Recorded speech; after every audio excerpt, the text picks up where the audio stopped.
on résume la situation, elle est assez simple en fait.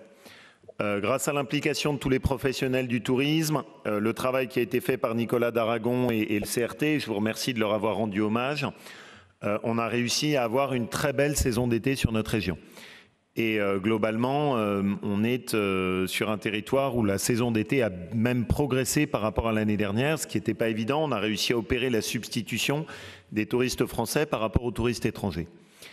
Mais une fois qu'on a dit ça, il faut qu'on soit très lucide. Pour la plupart de nos professionnels, ça a compensé en partie ce qu'ils avaient perdu pendant le confinement, mais ça n'a en aucun cas permis de constituer des réserves de trésorerie qui permettraient de résister ni sur la période d'hiver, d'automne, et encore moins sur la saison de ski et de montagne qui, pour notre territoire, est absolument déterminant.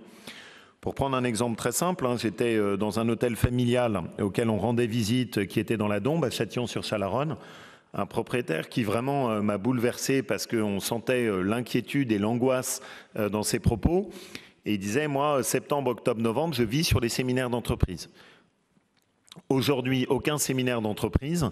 Et ces rentrées, c'était à peine 5 à 10 000 euros, là où il lui faut 75 000 euros pour pouvoir tenir son point d'équilibre.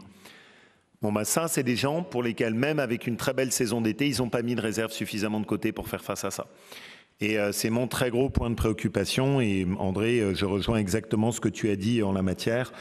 C'est vraiment un point qui est un point extrêmement préoccupant et sur lequel j'ai demandé à mes équipes qu'on puisse travailler pour un dispositif qui soit renforcé de soutien à la fois aux restaurants, bars, cafés, les hôtels qui vont avoir bien besoin de nous dans cette période. Très bien, on passe la parole au rapport, pour le rapport 45-17 à Annabelle André-Laurent. Merci Annabelle.